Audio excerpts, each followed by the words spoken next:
Time now for a Left of Lansing Monday Musing for this June 3rd of 2024. On last week's episode, I expressed some confusion with Democratic Congresswoman Elissa Slotkin's first campaign ad for the U.S. Senate seat that's being vacated by longtime Democrat Debbie Stabenow. Now, in the ad, the Congresswoman, who's facing actor Hill Harper in the Democratic primary, highlighted her work in the intelligence community and how she worked for both President George W. Bush's and President Obama's administrations. I guess Slotkin and her people believe touting her bipartisanship will win her votes in Michigan this November, and maybe it will. Maybe bipartisanship is what people are looking for. And it's true that we desperately need some kind of normalcy again, where not everything has to be a drag-out fight. But that means one side has to desire that kind of normalcy, and judging by how the right wing is reacting after their dear leader was deemed a felon by a jury of his peers, the right wing doesn't desire any kind of normalcy or bipartisanship. And that's what confused me about Slotkin's ad, because we know the right-wing Republicans desire only one thing, and that's power, and they'll do whatever it takes to get it. Case in point, a recent poll released by the Detroit Regional Chamber of Commerce shows exactly what I mean. The poll says 17% believe it doesn't matter if our government is a democracy.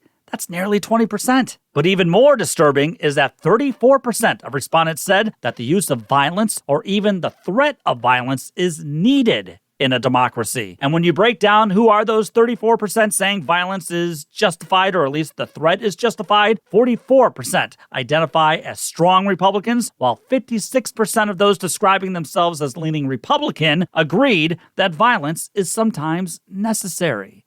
This is the side that believed the 2020 election was stolen from their convicted felon dear leader president. And this is the side that believed storming the Capitol building on January 6th, which killed and injured Capitol Police, was justified. As messaging guru Annette Shinker-Asario tweeted this week, "You cannot fight fascism with sternly worded memos. You have to actually tell voters they're confronting fascism."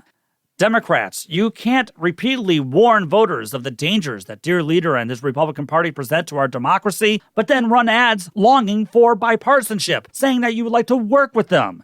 It dilutes the message and confuses the voters about the degree of the threat. And the degree of the threat, make no mistake, is beyond comprehension and could destroy our democratic institutions and whatever normalcy Democratic Party consultants are longing for. leftoflansing@gmail.com is my email. Follow me on Twitter, the Gram, Facebook, and Threads, and also on YouTube. Subscribe to the show where you get your podcast and give it a good review. And don't forget, leftoflansing.com.